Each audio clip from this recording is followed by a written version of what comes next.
habéis venido al tercer piso, esta magnífica iniciativa cultural de librería Proteo. Hoy Héctor, por desgracia, no puede acompañarnos, que es el gestor de todo este movimiento cultural, pero nos acompaña quien es la importante, que es Gabriela Colombo, con su libro Fuera de Cálculo, y voy a intentar desvelar una serie de claves para que los lectores, cuando se acerquen a este magnífico libro, pues puedan tener una mirada diferente, ¿no? Así lo hubiera simplemente cogido de la estantería y ya está, y lo hubieran leído. Gabriela es una autora argentina, aunque tiene una serie de reminiscencias que me la hacen hispánica o panhispánica, por decirlo de alguna forma, porque realmente escribe en Brasil, si no estoy equivocado, pertenece al grupo Martelo Douro, espero haberlo pronunciado en medio portugués por lo menos, aunque no en brasileño. Marteliño de Ouro. Marteliño de Ouro. Y francamente ha sido una autora que me ha sorprendido mucho. Me llamó su editor aquí en España, que es mi amigo Josep María Rodríguez, un grandísimo poeta, y somos amigos hace mucho tiempo. Entonces yo me fío mucho de su criterio. Entonces cuando me dijo, mira, que va una amiga para Málaga, por favor, la presenta y tal, hombre, que por supuesto. Luego me llegó el libro y voy a ser muy sincero. Con el primer relato me despistó mucho. Porque yo esperaba... claro, me estaba hablando ya de una autora argentina. La sombra de Borges es alargadísima.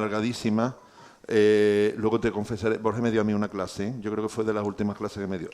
Eso antes con las copas no te lo he contado porque lo tenía en la manga, porque hombre, después, claro. En fin, para contar. Qué lindo, qué honor, ¿no? Mucho. Y luego lo volveré incluso a sacar. Y entonces pues esperaba pues más en esa sombra o en las sombras de Cortázar, que también es alargadísima, e incluso de otros autores hispanoamericanos que inevitablemente influyen sobre toda la escritura, ¿no? de aquel maravilloso continente. Me sorprendió porque es una autora en la que veo una voz totalmente nueva, y sí, le veo las reminiscencias, pero muy bien recreadas y muy bien llevadas. Me sorprendió con qué naturalidad cuenta elementos terribles, eso dentro de mi poética, dentro de mis relatos y de mi poética en prosa, pues también me encanta, pero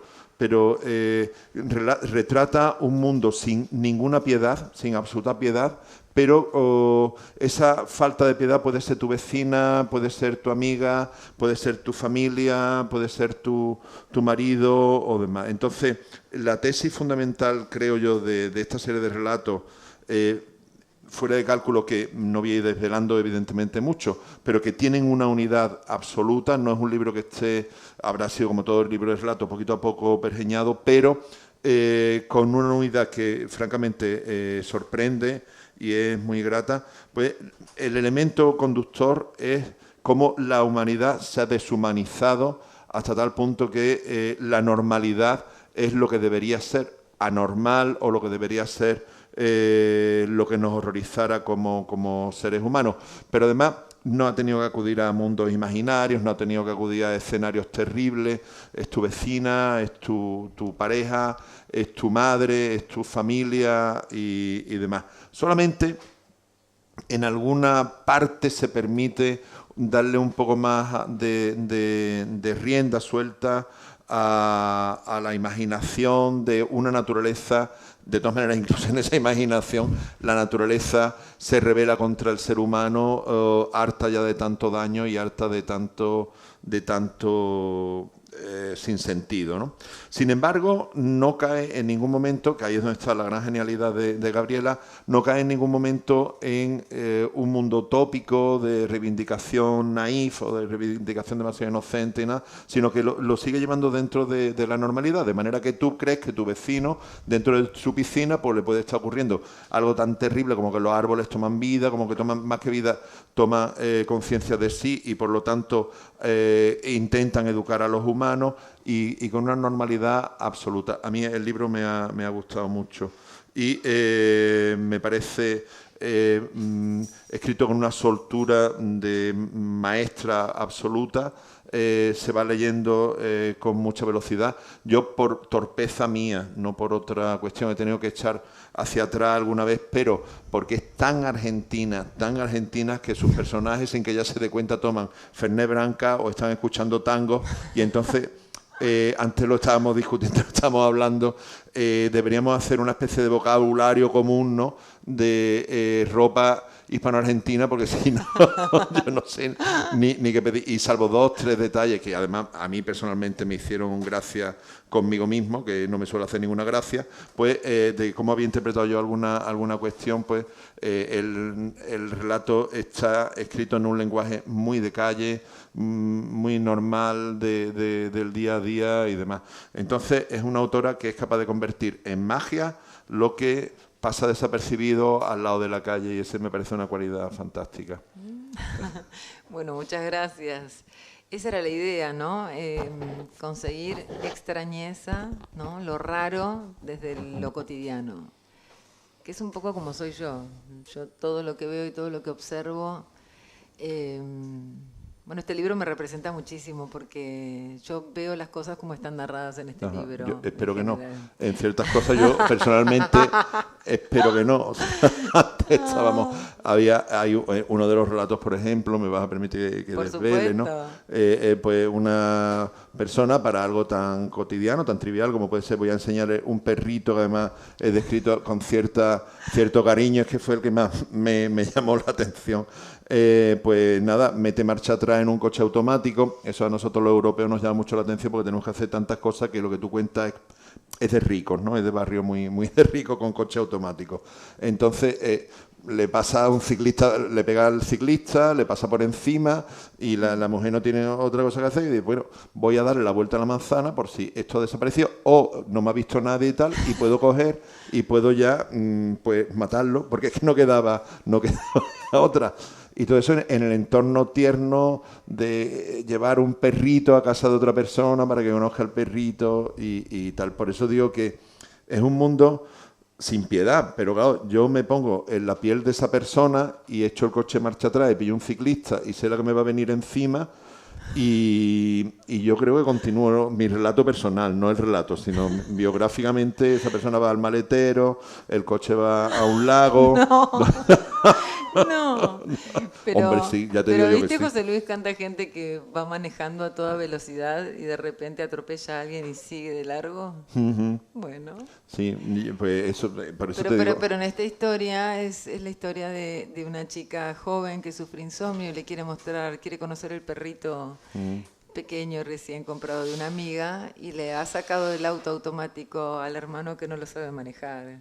Entonces se equivoca al poner las marchas y apenas sale de una esquina se le estrella por la parte de atrás del auto un ciclista que viene muy rápido y distraído porque es la madrugada.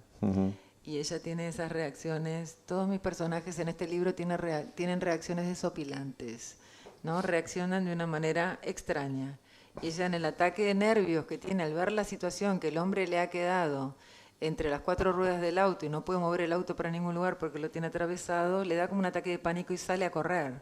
Y corre una vuelta a manzana y cuando vuelve ve desde otro ángulo la situación y piensa cómo poder salir de esa situación con el pobre hombre ahí atropellado.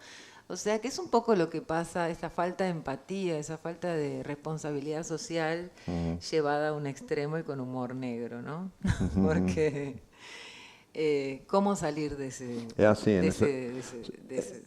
accidente y sale en ese sentido como si nada. Que me recordó a los Coen, los hermanos Coen, el cine de los hermanos Coen, que trabaja un poco en la misma dirección, ¿no? De casualidades que son terribles, que son mal resueltas, y esa mala resolución acaba degenerando en una situación de 50 cadáveres y cosas parecidas, ¿no? Tú no llegas a esos extremos, evidentemente. No. Y eso me calma mucho. Aparte es como un poco contradictorio el personaje, ¿no? Porque sí, totalmente. Se alegra de que el pobre accidentado esté respirando y eso le emociona, pero ella en realidad lo único que piensa es en llegar a la casa de la amiga y el pobre hombre es un obstáculo en su camino en ese momento. Esa parte. Pero bueno, simbólicamente no vivimos en un mundo un poquito así, ¿no? por lo menos No, que es lo terrible. así lo veo yo.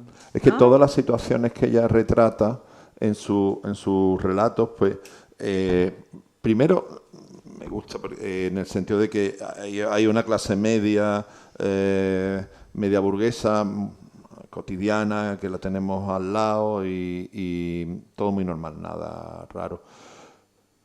Pero es un mundo totalmente lleno de esas contradicciones por falta de piedad, por falta de poder pararnos y demás. Pero es que tu ambiente conduce realmente a los personajes a esas situaciones. Por ejemplo, en el primero, ¿no? Un alto ejecutivo llega a Sao Paulo. Está en Sao Paulo. Es muy curioso porque vosotros en España lo llamamos Sao Paulo y vosotros lo llamáis San Pablo. Ustedes lo dicen en portugués. Es la parte curiosa, sí. Para los españoles siempre Sao Paulo y yo leía San Pablo y me sonaba incluso raro. Es una contradicción digna de estudio. Entonces, está en San Pablo, un río contaminado por la propia empresa del protagonista. Del protagonista. Y bueno, y es su propia familia la que va a fastidiar durante 5 años, porque bueno, aquí que le den a todo el mundo morcilla y ya está con lo que nosotros estamos haciendo. Con tal de seguir ganando ese sueldazo por ser un Es tan director de una real. empresa multinacional, la mujer llega, se asfixia por el olor a la noche y él prioriza el dinero, el capitalismo. Pero bueno. Pero es que no es un vamos a ejecutivo contar. enviado a esa ciudad, cosa que sucede y todos conocemos casos de estos ejecutivos de empresas enviados a una determinada ciudad, pero no hay una pregunta ética sobre qué está haciendo. También yo creo que llegamos a la conclusión que tampoco puede hacerse. Es decir, nadie es capaz de decir, bueno, mi empresa no es... Bueno, nadie, al menos nadie que yo conozca. O al menos yo no lo haría. Mi empresa está cargándose esta parte del planeta, yo estoy ganando mucho dinero, pero me he dado cuenta y entonces pues me quedo fuera de la empresa, me cojo, me voy porque esto que estoy haciendo es canallesco. Él forma parte de la contaminación que tanto le fastidia a él y le fastidia a la familia. Y ahí está el kit de la cuestión. No cuento más porque si no les voy a spoilear el cuento. Pero... Sí, no, los cuentos se pueden contar perfectamente porque el gusto y el placer está en la lectura de ellos, en la descripción de los personajes, con muy pocas pinceladas. Además, eso me gustó también mucho. Yo te decía, José Luis, que yo viví 9 años en San Pablo y me pasó algo semejante en la primera casa en la que viví. Es que cuando llegó la temporada seca, es un clima tropical, temporada húmeda, temporada seca, y de repente empezamos a sentir un mal olor en la casa terrible, que era una casa estupenda que nos pagaba la empresa de mi ex marido que trabajaba en una multinacional. y decíamos, pero ¿qué es este olor? Son los caños, ¿cómo es posible que estemos viviendo acá con este olor? No se puede dormir, uno se despierta a la noche con olor. Y yo decía, por Dios, y que hablaba con mis vecinos brasileños y les decía, ¿ustedes sienten el olor a la noche? Porque el olor solo aparecía a la noche y durante el día desaparecía, era rarísimo. Y después me enteré que abrían unas compuertas a la noche. Ajá. Estas empresas soltaban, ¿no?, toda la contaminación a la noche. Era increíble. Después fui a manifestar para que limpiaran el río. Lula da Silva dijo que lo iba a limpiar. Bueno, y ahí gracias a ese río contaminado conocí a mi primer maestro brasileño, Marcelino Freire, que es uno de los libros que recomiendo o que influyeron en mí. Escritura, creo, ojalá. Y fue toda una aventura lo del río. Viví 9 años y nunca se limpió, infelizmente. ¿Y te bañabas? No. No, el río tiene 0 oxígeno, no tiene vida, es negro y por momentos tiene espuma. Claro. Espuma de las fábricas que lo contaminan. Así como lo describe, así como es tal cual lo describo, se llama el río Tieté y la descripción del río es tal cual, no es ficción. Es así de terrible. Ajá, hubiera querido que fuera ficción. No, yo hasta tuve ataques hubiera de preferido alergia. Que fuera ficción. No, pero no. El río existe, atraviesa, nace en Salesópolis, por supuesto nace puro, atraviesa San Pablo, cuando la atraviesa se convierte en un río negro, sin oxígeno, y luego baja hasta el Paraná, llega hasta nosotros ese río, ¿no? Uh-huh. Hasta Argentina, pero llega limpio. Después nosotros, bueno, hemos contaminado otros ríos en Buenos Aires, desgraciadamente. A mí me gusta jugar un poco con la ironía, el tema de la ecología me interesa mucho. Yo planto árboles desde que nací, reciclo, ahora empiezo a hacer compost, entonces estoy muy preocupada con el futuro del planeta, con el ecocidio, y me parece que dentro de lo poco que yo puedo hacer, porque no, si yo solo hago compost o yo solo reciclo, no es mucho el impacto, pero algo es, por lo menos en la literatura, lo pongo con un poco de fuerza como para que se sienta, como en el cuento 2 que propongo un cambio de era que nadie espera, la humanidad no espera, pero que los árboles no atacan, pero se defienden del maltrato. Si lo quieren cortar, el árbol se defiende. Y bueno, y parte de la humanidad no puede adaptarse a esa nueva era, porque somos un poco así de destructivos, ¿no? Entonces esa mujer no puede salir de la casa porque el árbol le pega latigazos con sus ramas. Y bueno, creo que va un poco por ahí, ¿no? Mi forma de expresarme artísticamente pasa Yo por cuando estaba leyendo ahí. ese relato me traía a la mente, y yo creo que es casi inevitable, a Hitchcock con los pájaros y la naturaleza que ataca al hombre. Lo que pasa es que bueno, el tuyo va en un contexto totalmente diferente y que no tiene nada que ver, No atacan. pero sí, sí limita, Sí, y dentro de la ficción a mí me pareció bueno poner que porque los hijos de la protagonista no le tienen miedo. Hay una proliferación de animales como pasó un poco en la pandemia y de plantas. Los embarazos se duplican en tiempo, inexplicablemente, y los animales y los bichos empiezan a nacer en la mitad de tiempo desde la gestación de cada uno. Y, y bueno, los niños no le tienen miedo y conviven perfectamente con la naturaleza, y los adultos tienen sus complicaciones. Ese es el Que es un planteamiento. poco, creo que lo que pasa, ¿no? Las nuevas generaciones son un poquito más conscientes que nosotros. Por ahí. Aquí supongo que prácticamente en todas las zonas del planeta, cuando la pandemia fue, desde mi punto de vista, bonito, porque empezaron a verse animales, pero ciervos, jabalíes y tal, Sí. que iban cruzando las ciudades, que se metían hasta casi el centro de ciudades grandes, como incluso Madrid y demás, entraron los animales, pájaros que volvían a colonizar. O sea, yo creo que esas estampas son la prueba más clara del daño que hace el humano metido Claro. en las zonas de los animales y demás. Es lo que tú estás diciendo, un Nos ecocidio. parecía surreal, pero tal vez sea surreal lo que estamos haciendo nosotros, y los pobres bichos, una vez que nosotros nos encerramos, empezaron a fluir con más Sí, claro, libertad. claro, era aquello. Hay una noticia de Italia de hace relativamente poco tiempo, aprovechando tu apellido, que era una osa que estaba en un determinado monte y que entonces los ciclistas pedían que se capturara a la osa y demás. O sea, en ningún momento el humano es capaz de ver como tu personaje de la piscina, que está metido él en la zona del árbol y no el árbol en su espacio, en su zona, que es lo terrible. No quiero derivar la conversación hacia ahí, porque ahí podríamos tirarnos hablando toda la noche de causas, consecuencias y demás, pero el planteamiento del libro está claro y yo ya te digo, intentaba esta mañana pensando y reflexionando sobre ello, porque yo de vez en cuando pienso y reflexiono, poco, pero poco, y entonces le daba vuelta a sintetizar todo en una idea, y la idea era esa, la falta de piedad. No puedo utilizar impiedad porque creo que tiene ya unas connotaciones que no van con eso, pero es un mundo falto de piedad en todos sus planteamientos y en todos sus miramientos. Y no quiero derivarlo hacia ahí, pero la pregunta hacia ti es inevitable. ¿Crees que tiene marcha atrás o que tiene solución, o la marcha atrás va a ser como la del coche de la mujer torpe que lo coge sin... Y yo quiero creer que sí hay esperanza, sobre todo por mis hijos y por las generaciones que vienen. Pienso que las generaciones jóvenes tienen otra conciencia y que nos van a enseñar a cambiar. Yo creo que mis hijos son mis maestros, entonces pienso que en general va a ser así, ¿no? En temas, en diferentes temas, ya sea en igualdad de géneros, hombre y mujer, ¿no? En lo que sea salarios o violencia. Quiero creer que hay una tendencia positiva. Bueno, porque si pensara lo opuesto, viviría en depresión. Entonces prefiero el optimismo. Y porque creo que la naturaleza es muy fuerte. Pero bueno, nada, lo que hablábamos antes, las guerras, todo, ¿no? Es muy desmotivante. Espero que en relación a la naturaleza empecemos a tomar conciencia y la cuidemos. Porque sin árboles no vivimos, ¿no? Es tan básico. A mí me parece tan básico, pero bueno, Yo, por ejemplo, mis padres no eran nada ecológicos y no sé yo por qué vine con ese chip, ¿no?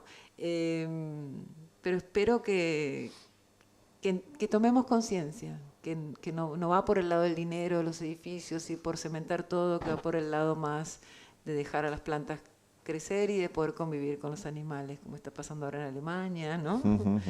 Y en algunos países. Es que ese es el problema, que la parte del planeta, y repito que no quiero tirar por ahí, Sí. que creo que la parte del planeta que más destrucción ha causado en el planeta, es decir, la tecnología occidental o la forma de vida occidental y la concepción antropocéntrica de Occidente, ha destruido todo, pero lo peor es lo que viene ahora del tercer mundo en el sentido de cantidad de elementos, que es decir, si tú intentas ya convencer de esto mismo a Alemania, a Dinamarca, a Suecia, a Inglaterra, le es fácil que lo vean, incluso España, Italia y demás, pero convence de todo esto a los países que están emergiendo ahora, que están quitándose el hambre, y son los que habitan en las zonas que precisamente de las que más depende el planeta, como pueden ser, bueno, pues Congo o India o la Amazonia. China, es que no he querido mencionarlo, no he querido mencionar, o el caso de Brasil o gran parte de Hispanoamérica, ¿no? Que creo que ahí es donde está lo difícil. Entonces nosotros le tenemos que decir, no, vosotros quedaos quietecitos, que esto es muy bonito, así en verde. Y creo que es la gran complejidad, ¿no? De convencer al resto del planeta de Es de un que tema se de puede. educación. Yo creo que hay gente que...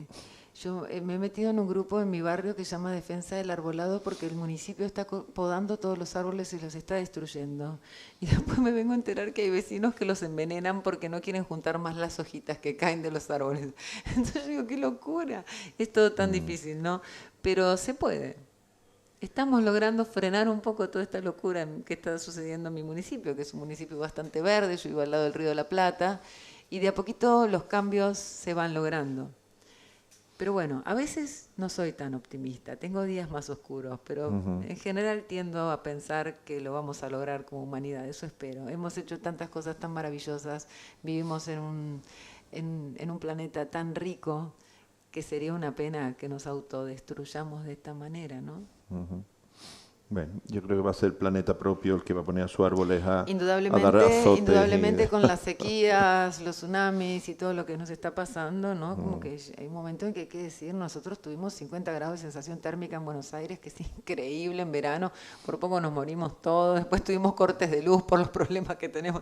Y decíamos, pero por favor, es que es esta pesadilla, se nos está prendiendo fuego el país, ¿no? Pues se nos están prendiendo fuego el país por las sequías y por los incendios que se hacen a propósito para después poder construir torres. Entonces, bueno, nos hemos ido para el lado ecológico, pero bueno, justo los dos primeros cuentos tocan esos temas, que a mí me preocupan, por eso van primero, ¿no? Pero bueno, después nos vamos, hay mucho de pareja, hacia lo personal y hacia las relaciones de lo social. familia. Por ejemplo, las relaciones de familia ha sido otro de los elementos en donde también he visto una falta de piedad bastante clara, ¿no? Es quizás por el planteamiento de vida de la persona que tiene que trabajar, tiene que conseguir dinero por encima de todo, lo que lleva a la destrucción de los elementos más normales del ser humano, como son las relaciones personales. Y yo pienso que el capitalismo no funciona más, ¿no? Como sistema. No sé cuál funcionará, pero no funciona más. En Argentina tenemos 40% de pobreza. No es posible que estemos charlando y estemos acá pasando esta linda tarde y que de repente se esté muriendo tanta gente de hambre. O sea, para mí es inconcebible, ¿no? Alguna otra forma de distribución y de responsabilidad social tenemos que tener. Pero bueno, uno de mis cuentos, tengo una mamá que creo que apunta a eso, José Luis, que le planta piojos en la cabeza a sus hijos porque el laboratorio de lo que vende productos de pediculosis, se dice así acá también, gana dinero esa mamá desesperada. Y cuando muchos me critican a esa mamá y me dicen, pero qué mujer más psicópata, ¿cómo va a hacer eso en la cabeza de sus hijos? ¿Y por qué le planta piojos a los demás, a los amiguitos que invita? ¿Y por qué va al colegio y rocía piojos por todos lados? Bueno, es un poco una provocación. Yo me divierto escribiendo ese tipo de cosas. Me divierto horrores y provoco. Y la gente reacciona, ¿no? Como, bueno... Y yo las defiendo a las madres, porque ustedes no conocen un montón de madres que no dan abasto, que están tratando de mantener esas familias y que hacen lo imposible por lograrlo y que no llegan a fin de mes y, y pierden vínculo con los hijos o los tienen que usar en este caso, pero después le compran la PlayStation con lo que gana. O sea, es toda una contradicción, que me parece que va un poco por ahí, como que el mundo es una gran contradicción, ¿no? Entonces juego con eso. Y lo que pasa es que también tienes personajes dentro de los mismos planteamientos, pero personajes también muy tiernos. Por ejemplo, está la madre que es criada sirvienta de la señora que le va dando las instrucciones absolutamente de todo, que tampoco tiene La con obsesiva ella, compulsiva de la limpieza. tiene que ir a ver a su padre, pero tampoco no le alcanza para el autobús, pero ella tampoco es capaz de darle, ¿no?, a alguien que está cuidando de ella, que le está haciendo la comida, Claro. el budín de verdura, que no tengo ni idea de lo que es. Pero ¿Cómo se dirá acá budín, no? Es que no lo sé, Como no una sé lo que es. mezcla de verduras con huevo que se hacen al horno. ¿Cómo? Una merestra. más Bueno, o menos. claro, con huevo que se unen y se ponen en un recipiente que quedan como, nosotros lo llamamos budín. Vale, pues estupendo, ya se lo Como una tarta. Acá No, se dicen tarta, ¿no? tú quieres decir una tortilla. Ponele. Podemos discutir, tú quieres decir una tortilla. Sí. Por ahí comidas más típicas de mi país que acá, por ahí no. Pues, por ejemplo, ahí tiene el detalle de poner el personaje que no le alcanza para el autobús, le está dando la paga, pero no es capaz de apiadarse y decir, bueno, mira, vas a ver a tu padre, toma una cantidad pequeña, además no sería una cantidad Claro, grande. es barato. Y tiene la hija, que ya tiene la nieta. Y Entonces, ella no la conoce y el padre ahí cumple tiene, 90 ahí años. es donde tiene, es verdad que ahí tienes una pincelada de ternura muy grande que contrasta con el resto del tratamiento de los personajes, ¿no? Por ejemplo, el relato que le da título al libro, Fuera de cálculo, ¿no? Ese personaje tan compulsivo al que llega un momento en que la vida se le impone y no se da cuenta ni de cómo se le ha impuesto, ¿no? Es un cuento un poco de cómo relacionarte con el otro que es tan diferente a vos, ¿no? Pero llevado a un extremo. Porque esa es la parte que me divierte a mí, es llevarlos a un extremo. Entonces, es un hombre que tiene una obsesión y hace cálculos matemáticos, cuenta los pasos de una mujer que cruza una calle o hace cálculos matemáticos con las patentes de los autos. Y si se equivoca en algún cálculo o en alguna predicción de tiempo de que la señora va a cruzar, o alguien se le interpone en su visual de lo que está contando, él piensa que va a tener mala suerte, que es un mal augurio. Y ahí se empieza a enloquecer porque se le empieza a cruzar una mujer que tiene una cara muy extraña y él empieza a odiar esa cara extraña, que tiene una mujer que es como una sonrisa falsa, que él no sabe si es una mal cirugía estética o qué es lo que le pasa a la mujer, si está riendo, qué tiene, no lo entiende. Es como el otro, ¿no? Que no lo comprendés porque es distinto a vos o porque el tipo es un obsesivo compulsivo. Y eso lo descuadra. Lo descuadra completamente. Totalmente. Porque ella se le interpone en el camino hacia su oficina, hacia su trabajo y él no puede con eso. Y bueno, y ahí lo llevamos, ¿no?, al cuento Fuera de cálculo, porque como hace cálculos, pero bueno, la vida también es todo un fuera de cálculo, ¿no? No, la vida es un absoluto fuera de cálculo. No controlamos nada. Un amigo común también de Josep María Rodríguez, el editor suyo, Sí. y mío, que es Carlos Marzal, un gran poeta valenciano. Él tiene una frase que me gusta mucho, que dice, ¿por qué nos engancha la vida? Y dice, la vida nos engancha porque nos sorprende. Sí. Una sorpresa es algo fuera del cálculo absoluto, ¿no? Que Claro. es el personaje tuyo, que realmente es verdad que ese relato le da unión a todo el libro, por eso digo que es un libro muy bien hilvanado, muy bien concebido, no quedan los relatos en ningún momento sueltos, ni los personajes, ni nada, a pesar de que son diferentes, que es lo bonito y lo agradable, ¿no?, de un libro de relatos, no que sea una monotonía que a mí al menos no me gusta. Pues, momento Borges. Borges, que dio una clase en Sevilla, en la Menéndez Pelayo hace muchos años y demás, él tenía una curiosa relación con Sevilla. Y entonces yo fui ahí, era muy joven, y entonces en esa clase que él dio sobre literatura fantástica, la clase era sobre literatura fantástica, y ya había chuleado del todo, porque la siguiente era de Italo Calvino, detrás de Borges. Me encanta Italo Calvino, me encanta. Pues fueron Gonzalo Torrente Ballester, Italo Calvino y Borges. O sea, te puedes imaginar un curso que fue maravilloso. De hecho, después al poco tiempo murió Italo Calvino y al poco tiempo murió Borges. Y Borges decía algo que en filología hispánica, al menos en España, es como una especie de dogma para los filólogos, que es que la literatura española carece de literatura fantástica. De hecho, en español me refiero en España, son, podríamos decir, como 3, 4 las obras que se pueden calificar como literatura fantástica, al contrario de la literatura anglosajona o la literatura alemana, ¿no? Pues se tiraba mucho hacia los anglosajones, entonces esa la controlaba muy bien y ponía varios ejemplos. Y él achacaba, fíjate qué cosa más curiosa, que mientras que en los países anglosajones se fomenta la imaginación, en los países latinos no se fomenta. Es decir, nosotros tenemos el Día de los Difuntos. Y eso era, cuando yo era chico, además, era una cosa, en la televisión de Franco, pues, el Don Juan todo puesto y la música clásica, y no se veía más televisión. Un día de tristeza, no podías ni poner la radio. Bueno, aunque la pusiera dado lo mismo, porque primero no había radio, segundo no había televisión, y tercero no había nada que oír ni que ver, y no podías chillar, los niños no podíamos jugar, una cosa tremenda, ¿no? El Día de los Difuntos. Sin embargo, los anglosajones, pues, Halloween, y le acaban dando un carácter festivo que está ya inundando absolutamente toda la civilización, sí. pero le da un carácter festivo y demás. Y él lo veía como... No me gusta tanto Halloween. Sí. A mí no me gusta nada. No, claro. Vamos, para nada. Estamos con una amiga mexicana, a mí celebrar la muerte no me hace ninguna gracia. Estamos con una amiga mexicana, pero los mexicanos tienen una visión divina del Día de los Muertos. Entonces, no, a mí la celebración de la muerte, vamos a celebrar la vida, que la muerte ya sola vendrá, si no hay que buscarla, claro, ni que llamarla, ni nada. Y entonces, lo que te decía, sin embargo, en ti lo veo, que ahí le habría dicho yo al maestro, don Jorge, no tiene usted razón ninguna, porque veo la imaginación que él buscaba, es decir, la unión de dos realidades totalmente separadas, que son unidas, que es lo que definimos como imaginación. Una sirena es una mujer con una cola de pescado, y entonces el juego está en eso, en qué une y cómo lo une.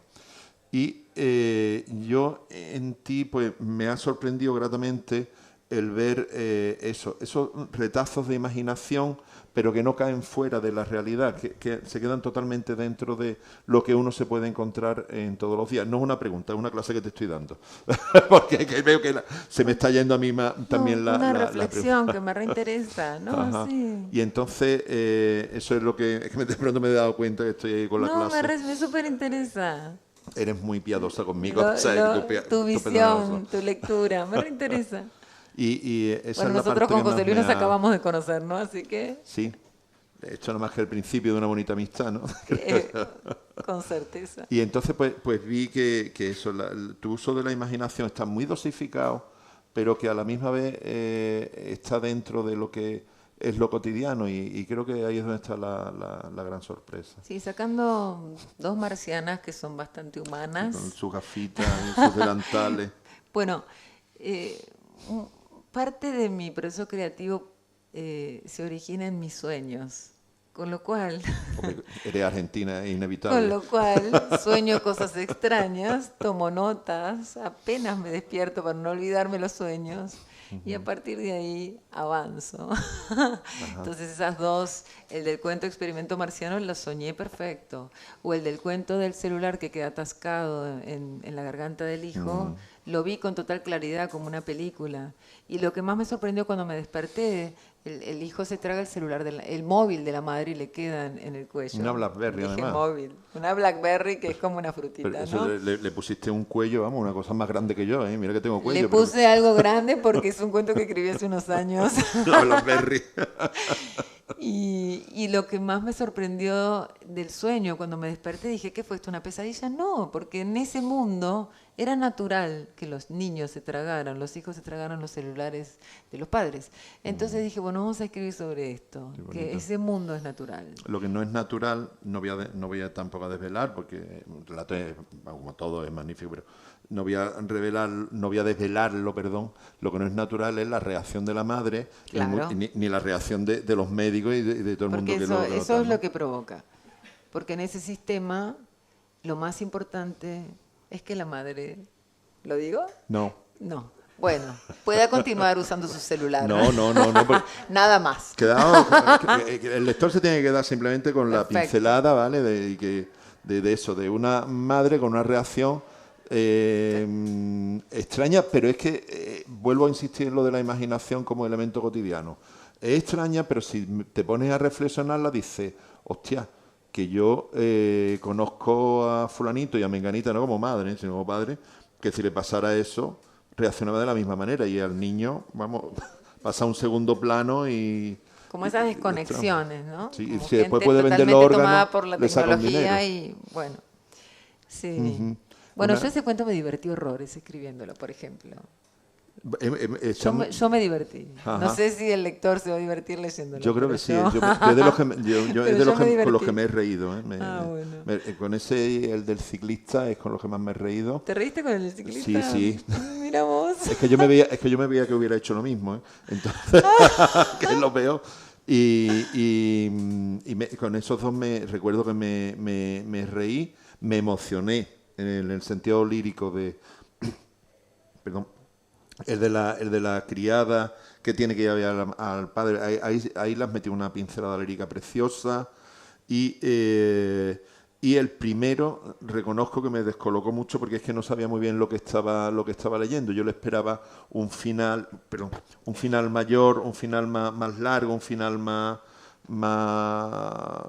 menos abrupto. Y entonces ese final abrupto es lo que me deja descolocado, porque claro, tú te esperas que un personaje reaccione de una determinada manera. Yo esperaba pues que intentara solucionar el problema de una forma más heroica y tal, y la verdad es que lo estaba leyendo y digo, tuviera que final más tonto. Y no, me dejó descolocado y de verdad que tuve que ir al segundo y al tercer relato para pillar tu poética, para pillar tu juego y tu truco con el lector, y ya a partir de ahí me quedé enganchado como un pez en el anzuelo. Y yo soy tipo ballena, o sea, imagínate el anzuelo que hace falta pillarme a mí. Bueno, y soy lector viejo, además. Cuánto me alegro. Sí. Pero me dejó, y te iba a decir, y me recordó, por momentos, al menos, y perdona si es una impertinencia, una cierta influencia tienes muchas, desde mi punto de vista, pero de Paul Auster, le vi un cierto deje de estilo austeriano. Quizás sea nada más que mi cabeza. Es la primera vez que me lo dicen. Qué interesante. Bueno, yo les cuento a ustedes que por ahí no me conocen. Yo era administradora de empresas, trabajaba en empresas multinacionales. Tengo un posgrado en la Universidad de Berkeley de California, siempre trabajé en marketing. Y en 2006 me mudé a Brasil y tuve un punto de inflexión. Me convertí 100% en madre, me mudé con un bebé y un nene de 2 años. Y a partir de ese momento, por el trabajo de mi marido, de ese momento, no necesité generar más ingresos, tuve que cuidar de mis hijos, ¿no? Entonces me puse a estudiar literatura y empecé a escribir. Entonces fue un momento de total felicidad porque ya no seguía más el deber ser de la profesional que mis padres esperaban de mí, sino que me convertí en una escritora, que era lo que siempre había querido ser en el fondo, ¿no? Uh-huh. Y Brasil tiene una gran influencia en este libro. Viste que hay mucho de Brasil. Está la Nuestra Señora Aparecida, que es la patrona de Brasil. Hay una basílica que parece Disneylandia, que está en uno de los cuentos. Está Recife, está esa naturaleza exuberante que cuando yo llegué vi unos tucanes volando por donde yo vivía y dije, Dios mío, uno ve un tucán y se queda helado, ¿no? Porque estaban increíbles. Sale en tu relato, se pone uno en hay un tucán en el primer cuento, tal cual. Y bueno, y todo ese contraste, ¿no? De pobreza y riqueza que tiene San Pablo. Entonces fueron 9 años y a mí se me ocurre, bueno, tuve la posibilidad de comenzar a escribir en portugués en Brasil. Entonces muchos me dicen, ¿por qué escribís tan corto? ¿Por qué vas tan al grano? Y tal vez un poco, un amigo mío traductor me dice, bueno, porque tal vez se te complicaba, tenías que llevar textos todas las semanas a tu taller en portugués y te tenías que escribir en castellano, a veces escribía en portugués, y me tenía que traducir y mejorar ese portugués. Entonces, para poder leerlo con mis amigos brasileños, que son este grupo de amigos con los que sigo escribiendo. Y pienso que eso fue una influencia enorme. No solo la energía y la fuerza de Brasil, sino también los autores brasileños, que fueron los primeros que leí, ¿no? Vos pensás que yo estudié Cortázar en portugués, yo lo leía en castellano con el traductor y crítico de Borges, dije Cortázar, de Borges en San Pablo. David Arrigucci Jr. se llama el señor. Entonces, toda esa mezcla creo que ha hecho que yo escriba este libro. Un estilo muy claro. Lo que has dicho del traductor, Nabokov, lo recuerdo, en una entrevista. Y entonces él, su pensamiento era en ruso y su alma era rusa y se soñaba en ruso. Y entonces él, su estilo siempre ha sido alabado en inglés por precisamente lo conciso, la frase corta pero definitoria y demás. Y él decía eso, que él tenía, en ruso tenía una gran armada lingüística que se le había convertido en unos cuantos barquillos de pesca en inglés, ¿no? Y por eso es por lo que, en una de las preguntas que le hicieron, ¿no? Pasa por ser uno de los grandes de la literatura contemporánea americana. Y sin embargo, fíjate, ese estilo tan alabado es el estilo de la persona que tiene que coger, que no puede hacer florituras porque está inseguro, lo que sea, y tu estilo va en efecto muy en esa idea, ¿no? De la frase muy corta, muy precisa. Las descripciones las maneja fantásticamente bien, porque es que con 2 pinceladas has descrito una situación o un personaje. Son cuentos muy cortos, son relatos muy cortos, lo cual nos viene muy bien en el mundo moderno, porque puede uno leerlo en el metro, en el autobús, mientras va al servicio, mientras vuelve. Son 16 cuentos breves, sí, tal cual. Bueno, ese fue el origen de todo, Brasil. Después me fui a Buenos Aires, viví 9 años en Brasil, hace 8 años que estoy en Buenos Aires. Y bueno, nada, ahora es una fiesta, ¿no? Porque ahora escribo guiones, ahora todo en mi idioma y sin tanta corrección. Pero de todas maneras siempre dependo de mi grupo de Brasil para seguir produciendo. Somos un grupo que somos amigos desde el 2011 y seguimos reuniéndonos por Zoom. Y yo ahora voy a ir a la feria de Paraty con este libro en portugués y seguimos dando vueltas, ¿no? Entonces estoy muy agradecida con ese país por su influencia y por el cambio de vida que me dio. Magnífico, es muy bonito. El relato al que has aludido, ella aludía a un relato que precisamente en Andalucía se va a comprender de una forma muy clara y muy bien, porque es una basílica llena de ofrendas, ahora mismo no me viene la palabra, me estoy quedando fatal porque no me viene la palabra de lo que, cómo se llama el elemento que ex votos, muchísimas gracias. Es un sitio donde en cualquier ermita pequeñita que vas, que estás solo y demás, en cualquier monte de aquí alrededor, ¿sí? Llega y está todo lleno de exvotos. ¿Y los órganos del cuerpo humano también? Sí, claro, trocitos, piernas. Sí. Bueno, porque... No, como tú lo has puesto, no. No, y pero, no voy a desvelarlo. Bueno, no, si leen el cuento, que se llama eso en el Nuestra... sex shop, sí, hay varias, leen el pero cuento, que es... No, pero quiero decirte que existe, que no es sí, ficción. Sí, Este pero cuento que todo el mundo cree que es ficción y que es parte de imaginación y que yo no, es totalmente real. Sí, por eso te digo que... Y fue una locura la visita de esa basílica, porque una amiga mía tenía un tumor de mama y me pide si manejo con ella 400 kilómetros para ir a Aparecida a pedir un milagro. Yo en este momento no practico ninguna religión, pero me crié en un colegio católico y ella era muy creyente y le digo, claro, ¿cómo no te voy a acompañar? Estaba desesperada. Y cuando llegamos había muchos carteles, el estacionamiento parecía el estacionamiento de Disneylandia, era enorme, la basílica era como el Vaticano y de repente hubo que orientarse y empezamos a preguntar por dónde, la sala de velas, la sala de promesas, la sala comercial, la sala donde rezabas, la sala, era gigante. Y de repente digo, ¿qué es esto? ¿Dónde llegamos? No era una iglesia normal.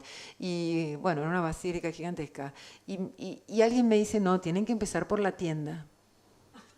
Ok, y cuando llegamos a la tienda, mi amiga elige una virgencita para llevarse a su casa y yo empiezo a caminar y digo, esto lo tengo que filmar porque es increíble. Y empieza a haber montones de estantes que yo me metía por diferentes pasillos como si fuera un supermercado. Y en los estantes había riñones, codos, manos, bebés, cabezas, senos. Y el cuento tiene un seno porque... Lo que pasó es que yo dije, pero esto cómo funciona. Había riñones, bueno, había pies, corazones. Y yo dije, wow, está todo acá, hasta vasos había. Y dije, me parece que tenemos que llevar un seno porque lo tuyo es un cáncer de mama, me parece que tenemos que llevar un seno a algún lugar, ¿no? Que esto debe funcionar así para la promesa. Sí. Elegime uno, me dice ella. Y yo buscaba y había algunos cascados, eran de cera, pero yo pensé que eran velas, pero no eran velas. Y elegí el más nuevito, todo una locura. Y tenía un código de barras. Y lo pasaban por la máquina, pi, pi, pi, el seno, el corazón, la cabeza. Y fue, a mí me enloquecí en ese lugar. Es magnífico. Y ella fue, pobrecita, ella fue, hizo su promesa, ella hizo su promesa. Sí, vos podés creer que sí. Y mira, y yo no practico ninguna religión, pero creo en los milagros. Y vos sabés que después no era cáncer, pero le había dado en la punción que era, y no lo fue. Inexplicable. Así que bueno, un lugar de locos que parece otra de las ficciones que yo hago, pero no. Pero es que aquí se va a entender muy bien, ya te digo, se va a entender muy bien porque si tú te vas a cualquier... Y no tenemos ese sentido comercial, lo mismo falla eso y por eso hay menos milagros aquí. Pero... bueno, allá no paran de facturar, ¿eh? Porque... es como el Dios que aparece en Woody Allen, ¿no? Que es de negocio y de negociante y tú me proteges, pero yo te... Claro, el intercambio, ¿cuál es el intercambio? Entonces, aquí no está ese sentido comercial, lo heredamos de los romanos, esa costumbre de los exvotos, y que os la llevábamos allí, la exportamos, pero allí Berkeley se ve que hace más influencia y entonces pues, lo han hecho bien en el sentido comercial. Pero, no, esto fue en San Pablo, Aparecida es en San Pablo, Brasil. Sí, no, pero digo, la influencia de los economistas de marketing. ¿no? Del sentido comercial para todo, pues está bien. Un marketing excelente. Te lo fabricas en China el pecho y lo pasa con tu código es siempre de el barra. mismo, porque lo dejas en la sala de promesas, pedís tu promesa, lo metes en una urna y luego el seno vuelve. Pero lo peor fueron las preguntas. Van a la basílica, van a la Virgen. ¿Qué hacen con el seno? Y las preguntas eran un horror, ¿no? Porque ¿qué respuesta iba a recibir mi amiga? En Andalucía te van a entender muy bien ese relato. Qué suerte. Pero no con el sentido comercial, con lo cual nos horroriza mucho más, claro, porque a mí lo que me llamó la atención, vamos, las mujeres de mi familia, más que soy de pueblo, como antes te he dicho, y tal, de Antequera. Y esto, entonces, yo estoy acostumbrado a eso y a ir a curanderas en el campo y cosas así. Lo he visto desde pequeño. Entonces, lo primero que me llama la atención no es la costumbre, porque entra dentro del mundo católico más ortodoxo, pero sí el sentido comercial que le da al negocio. Y ahí se te va, claro, se te nota el cariño al personaje porque el retazo final, y lo dejo otra vez, se va con cariño en el autobús, ¿no? Es un cuento que tuve oculto mucho tiempo hasta que me enteré que ella estaba bien de salud, porque apenas volví de la basílica lo escribí y después dije, no se lo puedo mostrar a nadie. Y ella fue la primera que lo leyó. Y a ella le encantó, por suerte, porque si llegaba a pasar algo me moría, pero bueno. El cuento es bueno independientemente de la génesis. Está bien, pero bueno, ella sabía que era su historia, ¿no? Y demás. Y entonces ahí volvemos a encontrar el rasgo que te he dicho que estaba buscando en común, la falta de piedad, de un mundo falto de piedad hasta con esto, ¿no? Con la religión. Ahí los católicos no les va a gustar. Lo leyó una maestra mía del colegio que es catequista y no tuvo problema. Le dije, ¿qué te pareció ese cuento? Me dijo, no, está bien. Muy bien. Eso sucede. Es parte.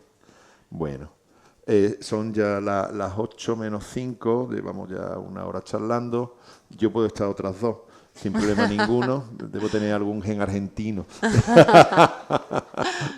Que sabes que para nosotros hablan... Sois muy habladores y fíjate el antequerano como está hablando. Pues si el público quiere hacer alguna pregunta, queréis intervenir o así, os hemos aturdido, hemos cerrado todas las preguntas, es imposible. Me gustaría preguntar alguna curiosidad así que me ha surgido. ¿Se entiende? ¿Se escucha? Sí, perfecto. Pues la curiosidad en el sentido por ese sentido del humor y tal, después de escribirlo, de algún cuento sí has comentado algo, pero en general es la sensación de liberarse, de sentir también alguna agresividad hacia el mundo, ¿no? Por ser así un poquito malo, vamos a decir, ¿no? O negativo en esos aspectos ecológicos. En general, ¿cómo es la sensación después de escribir el libro? O si ya es como una liberación. ¿Y algún personaje concreto que has comentado, ¿no? ¿Cómo te has metido en ese mundo, por ejemplo, de el personaje obsesivo, ¿no? ¿Cómo ha sido la génesis de ese...? Del que le dio título al libro. Bueno, el proceso creativo viene siempre puede originarse en cualquier lugar, puede originarse por un diálogo que escucho en un bar. Específicamente el de Fuera de Cálculo se originó porque para entrar al colegio de Brasil de mis hijos había que entrar en auto, era raro. Y era un colegio enorme que tenía universidad primaria y secundaria y jardín de infantes, mis hijos estaban en el jardín de infantes. Entonces tenías que bajar por una rampa y había una fila de autos y del colegio salía el chico y te lo ponían en el auto, que era en Buenos Aires no es así, los esperamos en la puerta y los chicos salen y se van de la mano a los padres. Pero bueno, ahí funcionaba así, con auto. Y me pasó un par de veces encontrarme con un escarabajo, un Volkswagen, de esos tipos de escarabajos, se dicen así, sí, acá, sí, sí. amarillo, y lo manejaba una mujer que estaba muy pintada, con una cara muy extraña, y tenía del volante una flor, como que le salía una rosa del volante, y siempre estaba ahí volando la rosa. Y yo de repente un par de días quedé detrás de ella, y miraba el auto, y miraba la cara de la señora, y miraba la flor, y yo decía, ¿y por qué te molesta? Si la pobre mujer tiene el auto que tiene y tiene la flor donde la quiere tener, y un poco me incomodaba. Entonces dije, qué locura, ¿no? Que a mí me moleste esto. Entonces lo llevé a un extremo, que es un poco lo del otro, ¿no? Lo de lo diferente, ¿no? Y de ahí nació ese cuento, porque todos los días iba y la señora estaba delante mío con el auto y yo no podía creer, se daba como una coincidencia, y ahí después lo llevé a otro lado, no nada que ver. Pero dije, ¿por qué no escribir sobre alguien que tiene una expresión extraña y que tiene... Al principio el cuento tenía una flor, después la eliminamos.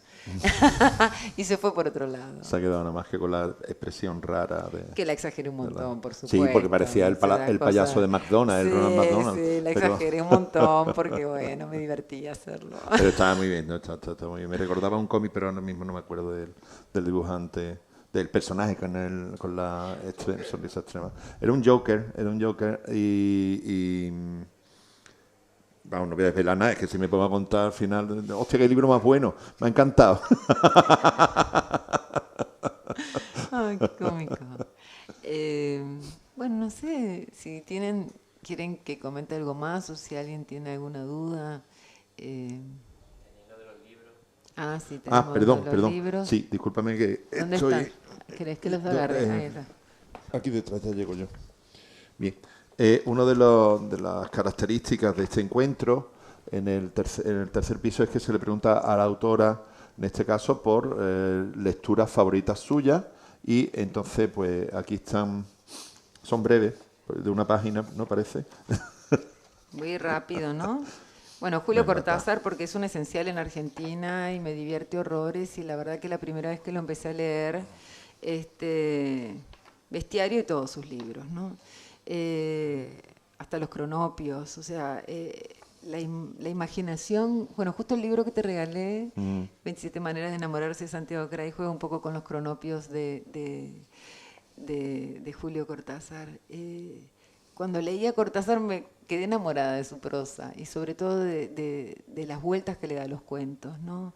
Esto de la profundidad, de que sea interesante, de que sea de su significancia, de esa trompada final que tiene que dar, que ahora ya en los cuentos modernos, viste que ya tanto no se usa en los tiempos contemporáneos.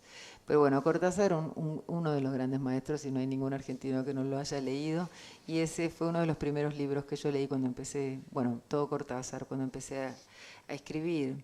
Pero en uno de mis viajes a Buenos Aires fui a una librería que quiero mucho y le pregunté a un librero, estoy empezando a escribir cuentos, ¿qué cuentista argentina o argentino me recomendás? Y me dice, ¿leíste a Samantha Schweblin? Y le dije, no la leí. Y entonces me dice, léete estos dos libros. Y me compré Pájaros en la boca y El núcleo del disturbio. Y cuando la leí a Samantha, que ahora se ha ganado todos los premios habidos y por haber, no sé si la leíste, vive en Berlín ahora, se ganó muchas becas. Yo te confieso que no la conozco el nombre y ya está. Fue publicada por Páginas de Espuma, ¿no? No hay ni un cuento de ella que no me encante, o sea, es espectacular. Pero, por ejemplo, Pájaros en la boca es una hija que come pájaros vivos. los mata y los come. Entonces la familia tiene que conseguir pajaritos para que ella se come. Y uno lo empieza a leer y dice, ¿pero qué es esto? Y en un momento la hija le dice, pero papá, vos también comes pájaros.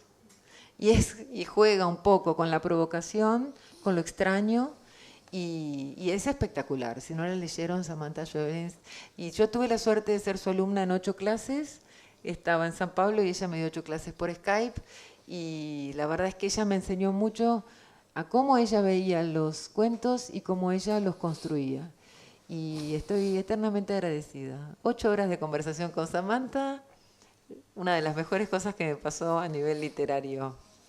Bueno, los 9 cuentos de Salinger, no sé si los han leído, yo los leí hace mucho tiempo, pero el manejo de los diálogos de Salinger, cómo perturba y cómo desconcierta al lector constantemente, ¿no? Por ejemplo, en El día perfecto del pez plátano, uno no sabe qué va a hacer ese excombatiente con la niña en el mar y todo el tiempo uno piensa que va a ir para un lado y va para otro, ¿no? Y trabaja también un poco con el absurdo y es muy original. Bueno, a mí me fascina mucho el humor de Kurt Vonnegut. Lo ubican, es un autor estadounidense que hasta ha estado en un psiquiátrico, pobre, porque le tocó participar de la Segunda Guerra Mundial y él tiene un apellido alemán. Y él va a la guerra, es capturado por los alemanes, siendo americano, y termina siendo prisionero en Dresde. Dresde era una ciudad que no participaba de la guerra, sin embargo, los aliados la bombardean. El bombardeo más terrible Y de la este guerra. hombre justo estaba durmiendo en el lugar donde lo encerraban, que se llamaba, era un matadero de vacas, Matadero 5. Entonces, un hombre de apellido alemán se salva en un matadero de una serie de explosiones de misiles que le tiran los americanos y luego sale y los alemanes le piden que junte todos los cuerpos. La ciudad cuando él sale no existe más, están todos muertos. Y Kurt Vonnegut tiene un humor que yo me río constantemente. Madre Noche es otro libro de ellos que le recomiendo. Entonces, bueno, son autores que ojalá estén influyendo en mi literatura, o por lo menos a mí me da mucho placer leerlos. Y bueno, y una de las primeras fue Clarice Lispector, que es una brasileña, que cuando leí su libro de cuentos Lazos de Familia, fue también un poco como sentirme en casa. Lazos de Familia cuenta la relación de una madre y una hija que es muy difícil, y cómo eso también pasa al hijo de ella, ¿no? Y que el padre desde afuera lo observa y no logra entender bien qué es este lazo tan fuerte de una madre con un hijo. Pero por ahí uno de sus cuentos preferidos míos se llama Amor, que es una mujer que tiene una familia muy linda, un marido muy amoroso, y va al supermercado y se toma un ómnibus y se pierde, se le rompen unos huevos que compra y empieza a tener como unas cosas cotidianas. Y la mujer termina en un jardín botánico observando pájaros y plantas y sale de su rutina y es muy lindo porque es como si de repente se sintiera viva. Que después alguien me dijo que es un cuento que conversa con mi último cuento, Vuelo Nupcial, ¿viste? Que es esta mujer que tiene una familia muy linda y busca su esencia en su cuerpo después de tener sus hijos. Y bueno, y son cuentos preciosos. Tiene otro que se llama Ruido de Pasos. Bueno, millones de cuentos de Clarice Lispector, no sé si la leyeron, yo se la súper recomiendo. Ese cuento tuyo último es muy tierno también, el personaje está tratado con una ternura absoluta. ¿Y viste que tiene algo de España? Hace papas bravas. Es verdad. Y recuerda un regalo de Toledo. Sí, pero te voy a decir una cosa, eso para cenar es una bomba. No, bueno, pero ella se lo cocina para un aniversario. Ya. Y bueno, es un poco parecida a la personaje de Amor, en el sentido de que todo aparentemente está muy bien, pero ella ha perdido su vitalidad o toda la fuerza que había tenido en la juventud. Dependiendo de dónde lo enfoques, él está bien, porque es una sufridora absoluta de la familia. Como una pequeña esclava, ¿no? Sí. Con hijos maravillosos y maridos todo un mundo perfecto, pero alguien tiene que dar la sangre para ese mundo perfecto, ¿no? Que y todo el tema del juego de la reina, de la abeja reina, ¿viste la vida? Sí. Todo eso es real, lo de la abeja reina. La abeja reina es la mejor alimentada, es la más fuerte, sale una vez de la colmena, vuelve y no sale nunca más, sale solo para ser fecundada por los zánganos. Y no cuento más. Y los zánganos cuando la fecundan y se parten en dos y mueren. La mitad del zángano cae muerto, pero para alcanzarla tiene que ser el más fuerte y el más veloz, porque ella se aparea con los mejores de la colmena para poner huevos. Y seguir haciendo crecer la comunidad, ¿no? Bueno, los machos de la especie nos pasa igual, ¿no? O sea que no.